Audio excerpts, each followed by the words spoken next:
Yo, what's good? This is Logic, hip hop artist from Maryland. You're watching DeadEndHipHop. You was right on the stage with me.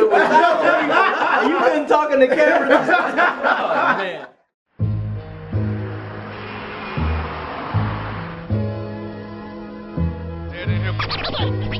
DeadEndHipHop conversations. DeadEndHipHop conversations. We're here with Night Wonder. What's good, homie? DeadEndHipHop.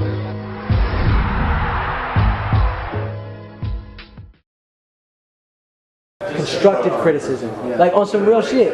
And you guys have helped me so much because I remember when I saw the review on Undeniable, right? Nobody was hating, but some people were like you, who? It might have been you. I don't know. Sorry. It's the setup. Like, am I finna get jumped? No, but I remember you saying how, you know, some of the commercial shit you just kind of wasn't fucking with, and then, or no, or was it the? I know somebody that wasn't fucking with the commercial shit, and then, but it wasn't that you weren't fucking with it sonically. You were somebody was just like, that's just not my flavor. You know what I'm saying? And then another person was like, it's all good, and then another person was like, they like the more raw shit. And when you guys said that, it like really let me. Because I always, you know me, and you know now, like you hear it, and it's like I want to do the raw shit, and I want to do the commercial shit. I mean, No I.D. I signed to No I.D. because he was like, you can do raw shit, and you can do commercial shit, and it doesn't sound like you're reaching. And the reason it doesn't sound like I'm reaching is because of you motherfuckers. It's saying like, I remember Undeniable, you were like, yeah, I mean, he's just got so much of this, and so much of that, and so much of this, and he's rapping on super like old drum break beats, and then he's rapping on super commercial beats.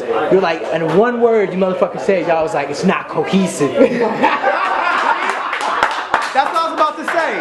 It was never a matter of we don't like your shit. It was just a matter of the album didn't sound cohesive. I'm glad you picked up on that. No, I did, and that's why I like on Welcome to Forever. There's only 6 producers. There's 6. There's Seasick. There's my boy Arthur MacArthur. There's the legend No I.D. There's Swifty, and there's who else? Who am I forgetting? I'm forgetting, I'm sorry, don't kill me, and please be on my album. Anyway, but what I'm saying is I only use these guys. And everybody, oh, Kevin Randolph, that's who it is. Kevin Randolph plays keys for everybody. He used to play for Kanye, he plays for No I.D., he plays for everybody. And I was blessed enough to meet this guy through No I.D., and all the pianos you hear, all the strings, all like the really crazy shit that sounds album like some shit is him. So this guy allowed me to have a cohesive sound throughout the whole project. Because now it's like I'm rapping on raw shit, but it's got modern like drums. You know what I'm saying? It's like a modern, like it's old school breaks, but the drums are more modern. All this, and I don't know if y'all agree, but I know that's how I feel. But like, it's because a large piece of that is because of y'all, and I just want to thank you so much for what you've done. Y'all have helped me very much, so thank you all. Real talk, like, that's really dope, man. But I'll shut the fuck up now, and y'all. Yeah. Alright, so, you know, DeadEndHipHop got the homie Logic on the show, my nigga. We got the homie Logic on the show, man. So, man, this shit's dope as fuck. Hey, you know you have people passing out at your shows? There's like 2-3 people we saw pass. Like It was carried to the bathroom. It was literally carried to the bathroom. Yes. Yeah. Yes. My fans are kind of crazy. They're hella crazy. You got like Russian Michael Jackson style. Like for real. I got that Justin Bieber, please believe. Oh yeah. Man, so how's it working on the album right now? It's at the very, very, very infancy of actually working on it. But in my head, it's been done since I was like 14. You know what I'm saying? Like I know what I want. I know who I want to be on it. I know the producers that I want to work with. And it's going to be very Kendrick Lamar-ish-esque in the way that it's created. Whereas the reason Kendrick Lamar's album is amazing is because he kept the same core of producers that he worked with, you know, like THC and Terrace Martin and all these people. It just elevated. You know, everybody was like, oh shit, Kendrick's working on his album, so we got to step our shit up just like Kendrick's, and everybody just, they moved together as a unit, you know? And that's very much so what I'm doing with my sound, so my sound isn't going to change. I mean, it'll change, but it'll improve in a positive manner, of course, but I'm not sitting here now, I got $1 million, I'm going to go, oh, let me get a beat from this super hot producer and that super, no. You know, I might work with one or two super dope producers that I've always wanted to work with, but it's still my family. It's still a circle, you know. So. Is it a certain amount of tracks that you got No I.D working on? Is because he's the executive producer? Is he going to produce like majority of the album, or is it kind of? I think so, man. Yeah, because we've had conversations about it, and the way that me and No I.D work is real crazy, you know. And things are just really starting to get the wheels turning because he's been working with Big Sean and Janae Aiko and Elijah Blake on their albums, and then he's got, you know, working with Nas and then Common and then all these other people knocking on his doors. So we're finally actually really starting to get the wheels turning now, and yeah, so he's gonna be on a large majority of it, man. And the way he works like a monster. Like we be having like little competitions and shit. Like I'll be like, I bet you can't make, you know, because he's like, yeah, I'm gonna make 5 beats today. And I'll be like, I bet you can't make 5 beats every day till I leave for tour. And he's like, I bet I can. And he does it. And it's crazy. So you just hear him right there. I just hear, yeah, man. He'll like send me his favorite, and then I'll write to it or get ideas. And it's just, I mean, it's kind of a blessing to be able to work with this fucking legend, man. Like it's weird. Definitely. It's really weird. And I think also on top of not to jump into this because I know you guys are probably gonna want to talk about this. Not to jump into the whole XXL thing and the Def Jam thing, but you know, when I was on that cover, a lot of people was like, who the fuck is Logic? Like, who is this? Who is this? Not even a negative way or like they were hating. They were just like, who the fuck is Logic?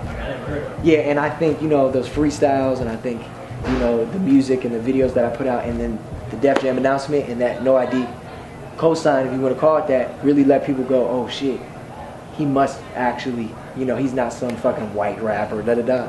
So it's an honor to have him be a part of that. And yeah, it's crazy. So overall, how has that response been since being on the XXL cover and having like I would imagine, a surge of new fans coming to you because of that look from XXL and people not knowing who you are but knowing who you are now? Like, how's that response been? What's that like? It's been very incredible. And I can say, you know, shout out to Vanessa Staten at XXL because that cover completely changed my life. And it really did because I've done this before. I've been on tour. I've sold out tours. I've been, you know, overseas to Europe and sold out that on my own with just Visionary. But being on that cover is not only just an honor, but it is an incredible like feat. You can't just get on it. Like, it's not like that, you know. So to be selected was incredible. And I think when I really dropped this mixtape, this album for real, like they heard it and they listened to everything. They knew I could rap. They knew I could make party music. They knew my story, you know. Because on this album, Welcome to Forever, I talk about a lot of things that I've never really gone super deep into. Because people look at me, they probably like, I see shit on Twitter all the time, whatever. They be like, you fucking rich white motherfucker, like you never had it hard, you never this, like, I'm like, whatever. You know, I mean, I just keep it positive. But fucking damn right, man, I grew up around some real fucked up shit. And once I realized how much power I have in the light, I realized that it was time to really give y'all my story. So before this, I had talked about it a little bit, you know, but never like this. What made you come up with the title, Welcome to the Band? Oh, like, what inspired you to come up with that? Incredible question. So I went through a couple, yo, you know you're famous for that laugh behind the camera, right? Everybody hears that shit. Everybody be hearing that chuckle, man. But nah, I went through I was going through a couple different ideas of titles. And they were dope. Sonically, they were dope titles. But I was like, but do they fit me? You know, like, as great as they are. Like, one of them I was thinking of, well, I'm not going to say that because there's a chance I might use that. But another one was, for example, 10,000 hours. And the reason I wanted to call it that is because 10,000 hours is the time that it takes to master your craft. And I believe that no craft is ever perfected. It's never perfect. And that's why we always continue to try to do it no matter what we do. From interviews to rapping to writing to, you know, making movies. Like, it's never perfect, but you can master it. So that was an idea. And then I was texting a homie of mine. His name is Sheck.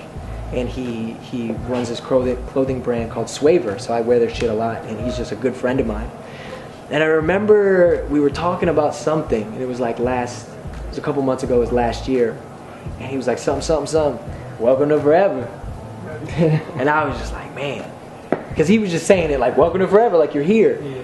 But the way I took it was something so much deeper. And when I applied it to music, I was like, damn, like, welcome to forever. Like, after this mixtape comes out, after this album comes out, like, you know, this mixtape, Welcome to Forever, I will forever be a part of hip hop. And I wasn't before. Like the XXL Freshman shit and the Def Jam shit, and then releasing this solidified me. I'm in hip hop now. I'm in hip hop. I'm in the discussion, and that shit makes me happy. I'm not too cool for school. Like, yeah, what? No, fuck that. I've worked 9 years to be here, and I knew that once this was out, it was gonna be out forever, and that it was gonna put me at a place in my career that I know I'm gonna make amazing music, and you know, with the help of others, of course. And in 100 years from now, and 200 years from now, if motherfuckers are still here and haven't blown themselves up, they'll be able to search Logic, and they'll be able to find me forever. But why do you feel like you were not a part of hip hop prior to this project? Because I wasn't, you know, because, I mean, in the sense, was I a part of hip hop? Of course, I was rapping on beats. You know, I had a fan base, I could tour the world. You know, there's a lot of signed artists, major artists that cannot tour the world, that can't even tour the country and do House of Blues tours like we're doing right now. I'm so blessed and fortunate to be able to do that. But I wasn't in the, you know, there was a lot of, and there still is, don't get me wrong, this like really, this is now just the beginning, because now that I'm like, it's just getting into hip hop, like opening the door, where motherfuckers know who I am and they know my name. There's a lot of people that know my name that did not know my name before. And that's what I mean. Like there's tastemakers, there's blogs, there's other rappers. Like I just got tweeted by Kid Cudi, man. Like shout out to Kid Cudi. Like he hit me up, I think it was last night, and was like, yeah, and was like, yo, I just heard the come up, like thank you for sampling my vocals, like I fuck with you, man. And when he said that, I'm like, dude, this is one of my most favorite, you know, musicians, and he fucks with me. He ain't know who I was a couple days ago, but he knows who I am now. You know, like think about this. Kanye knows who I am now. Jay knows who I am now because they saw my face on that cover. Everybody in the world in hip hop saw me. And that's what I mean by now I'm a part of hip hop, because you know who I am now. You know what I'm saying? So one thing I caught on your latest release, you said you're the dude with lyrics, but you're also the dude that can rock the party. You said that, right? Yeah. Explain that. Like, is that something that you're actually actively going for? Like, are you trying to be that dude that can like come into a party, have everybody throw their hands up, but you're still spitting some real shit? Yeah. And you're gonna stick to that? Like that's your game plan? Yeah, that is what it is, man. Because at the end of the day, I know what everybody loves from me, and what they love from me is rapping on boom bap shit, and I'm killing it, and it's lyrical, and I'm doing this, and I'm fucking rare. You know what I'm saying? I get that. But there's a lot of people out there that love it when I make shit that they can party to, and they can throw their hands up and they can have a good time. Especially because I don't jeopardize who I am as an artist. So there's one other thing that I did notice that you brought up quite a bit, and that was race. Oh yeah. Yeah. So, and I have to admit, and this is absolutely no disrespect whatsoever, if you watched our first review of your first release, I said that I thought you were a white rapper. And of course I didn't say that derogatory. I didn't say, oh, he's just a white rapper. I had said, well, yo, say again? A rapper who's white. A rapper who's white. So I'm like, why y'all jump on about what he's talking about? Let him be a white rapper. Yeah. So why is it now that you feel like you need to actually speak about that and rep that you are not actually white? I am fucking proud to be who I am. Are you proud to be black, man? You know what I'm saying? You're proud to be black, man, and I'm proud to be mixed. I'm proud to be white and black. And another thing is, like, race is a big deal, but to me, I don't give a shit if you're purple. Shout out to Barney. Like, I don't care. Like, you know what I'm saying? Like, it don't matter. It don't matter what you are, man. I don't see that shit. And if you can rap at the end of the day. And I just, honestly, I was talking to No I.D about this, and he was like, yo, I think it's kind of genius that you said that you really hit it. Because it's like, he was like, you didn't beat it into the ground, but you said it on like 4 records, and then you have the skit about it. And I told him, I was like, I know. And he was like, after I explained why I did it, he was like, I know that's why you did it. I did it so I don't really ever have to talk about it again. I might bring it up once, maybe twice, just being proud on the album. You know what I'm saying? Yeah. But I'm proud to be who I am, and I don't want motherfuckers just look, because I don't care. There's a lot of people in hip hop like, oh, he's white, oh, he's whack. Mm-hmm. Like, I swear to God, dog, I've had people on Twitter, right, be like, yeah, you know, he's tight, and he can rap, and he's got flow, and his songs as a whole are, yeah, but he's white, though. Like, what the fuck? What? You know what I'm saying? Mm-hmm. And I just think that's 100% bullshit, but it's like, I'm not white. I'm black and white. I'm the only person who looks like this in my family. My father is black. My mother is white. All my brothers and sisters look black. They have black, features, and I'm proud of that. That's where I grew up, and that's who I grew up around. So you're goddamn right, I'm gonna rep it and I'm gonna let people know, because I'm happy and I'm proud to be who I am. And I know that I've experienced racism from being my white side, you know, over here, and I've experienced racism from being black as well. And I know that there's a whole fucking legion of us half-breeds out there that everybody just seems to forget about. And I'm gonna rep it for them and everybody as a people as a whole. So that's real talk. Like the first time I heard you, man, I was like, yo, this nigga's gonna change the game. In my opinion, because I know everybody watches the show. I always say hip hop needs balance. I always say that shit because it's the truest thing. And I'm gonna be for real. If I can't rap, trust me, you inspire me. Sometimes I be listening. I'm like, man, you know I could kill this shit. Hell no, I can't. Hell no, I'm no rapper. I'm no rapper. But if I could rap, I would be like you. I would be like, yo, I want to do this commercial shit because.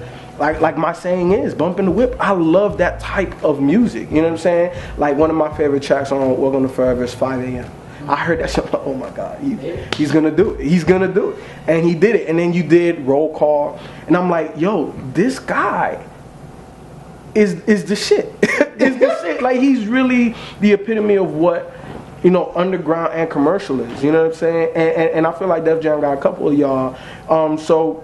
Who are you looking forward to collab with in terms of like features and stuff like that? Like who do you really want to work with? Like, yo, I listen to this person and you're dope and I want to work with you. There's so many. There's like a million motherfuckers that I want to work with. Like it goes on and on from the underground to the mainstream. I want to do a record with Drake and just be like, yeah, I can do this too, motherfucker. You know what I'm saying? Let's do it. I want to work with Kendrick Lamar. You know, I want to work with Cole. Cole's the homie too. He's a great dude, you know. And when I met him, and that's a lot of like, you know, a lot of people. And this is I think this is a great place to say this. A lot of people, they hear me and they're like, "You sound like J. Cole, or you sound like Drake, or you sound like Nas, or you sound like Big L." And it's like, man, I'll tell you this. When I met Cole, I played him Dead Presidents 3, and he was in the studio. He randomly just walked in my studio. It was really cool. He came in with his homie Ibrahim. Shout out to the whole, you know, Dreamville homies, and we just had a great conversation, and he was telling me how he had Dead Presidents 1, and then, you know, I was like, I know this. You know, he's like, yeah, you know, he did Dead Presidents 2, I was like, I know. Yeah, I know. And then he was like, yo, I did Dead Presidents 3. And I was like, what? And Cole, I hope you ain't mad if I put this out there, which I'm sure you don't mind. But he was like, yeah, I did a Dead Presidents 3, and I produced the beat just like you did. I produced it, and then I did one long verse. And as musicians and artists and, you know, interviewees and all this stuff, sometimes we can do something and all the ingredients are there, but it just doesn't turn out the way we want it to. Like, we could put it out and fans will be like, oh my God, this is fucking amazing, da da da. But we know that it's just something about it that wasn't right. And he told me that. He was like, you know, it was something about it that just wasn't right. He was like, I loved it, but it just wasn't right. And after I played in mine, he looked at me and he was like, you did it. And I was like, damn. You know what I'm saying? Because he's a big inspiration, but he looks at me and he's like, yo, you're dope as shit. Keep doing it, keep killing it, you're dope. You know, and for him to say that, it meant a lot to me, because of course I'm inspired by Cole. You can hear it in my records. Just like you can hear Cannabis in Cole, and Tupac in Cole.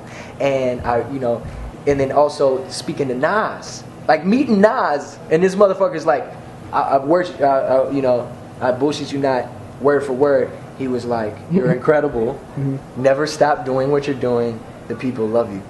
And when he said that, like, motherfucker, you made Illmatic, right? And you're telling me never stop, like I'm doing it right.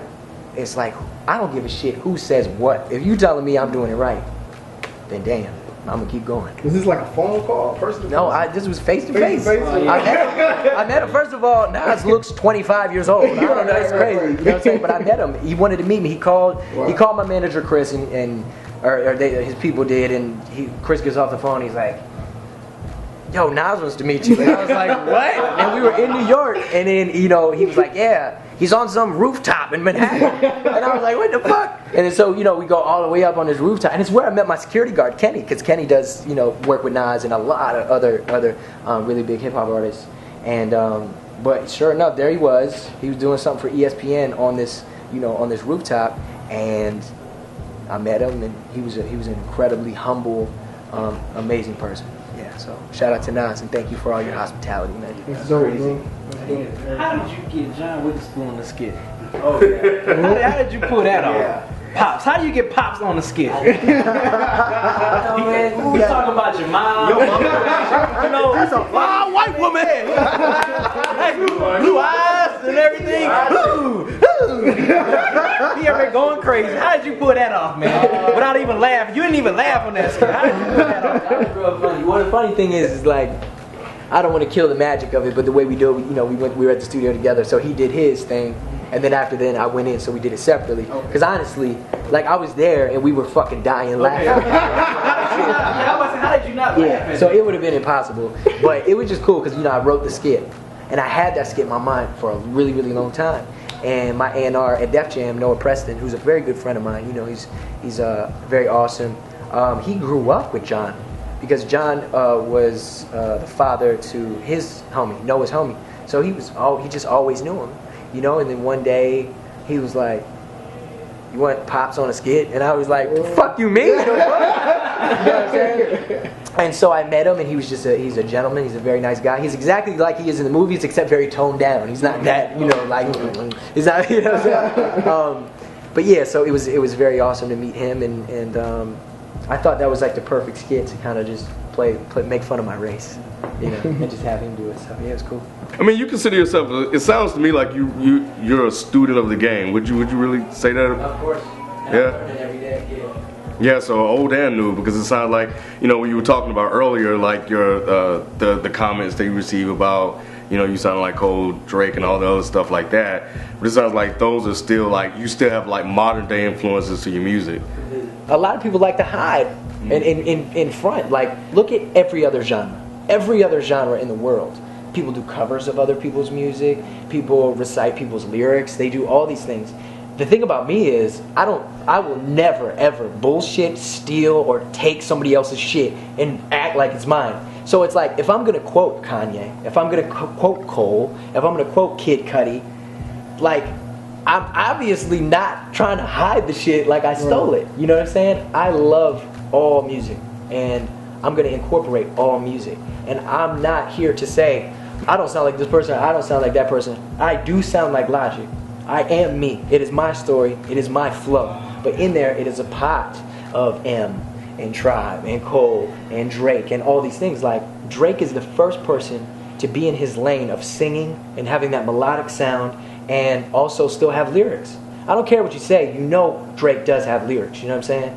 And still stay true to himself and real to himself. Because, yeah, there's some people out there who be like, yeah, you know, Drake's dope and all, I just don't like when he be singing. Well, you know what? All them girls who buy his album do. And that's why he does it. And with me, I think I got a lot of those comparisons at first just because there was nobody that could do that lane and do it that damn good. You know, and that's, I mean that in the most humble way. And this is just me finding myself, and myself is a mixture of all music and all sounds. I administer sinister verses. Ain't no father to my style, bitch, I birthed this. The menace like Dennis from Maryland to Venice. Know the premise like a chemist in a lab. My shit is complex and y'all the tenants. Hey yo, whose arm is this? I guess Slim cut it off at the pharmacist. We murdering MCs then flee to wherever the Bahamas is. I blew up, so that should let y'all know just who the bombers is. Cause I can see the future like my glasses Nostradamus. Damn, these rappers in they feelings like an orthodontist. It's probably cause my skin is white. Come on, be more than honest. I signed a deal with Def Jam cause I'm the man. These motherfuckers is sorters and kindas. Yeah, my city behind us. I know that you see that I'm murdering synonyms all up in them when I rhyme this. My flow is impeccable, hella unwreckable, no ain't nobody else on this. Yeah, my city behind us. I know that you see that I'm murdering synonyms all up in them when I rhyme this. My flow is impeccable, hella unwreckable, no ain't nobody else on this. Now let me slow it down so you ignorant people hear me. Even my favorite MCs won't get near me because they fear me, revere me. No disrespect, I mean that shit sincerely. I am merely the second renaissance to the fullest. It's all love from up above. Keep a gat in the glove just in case. Introduce you to Christ like Mace. It's like, nah. All of y'all know that Logic keep the peace, but my brothers keep a peace in the streets. You gotta capiche? See, that's a life I never wanted, but I grew up in and did a lot of dumb shit I'll never do again.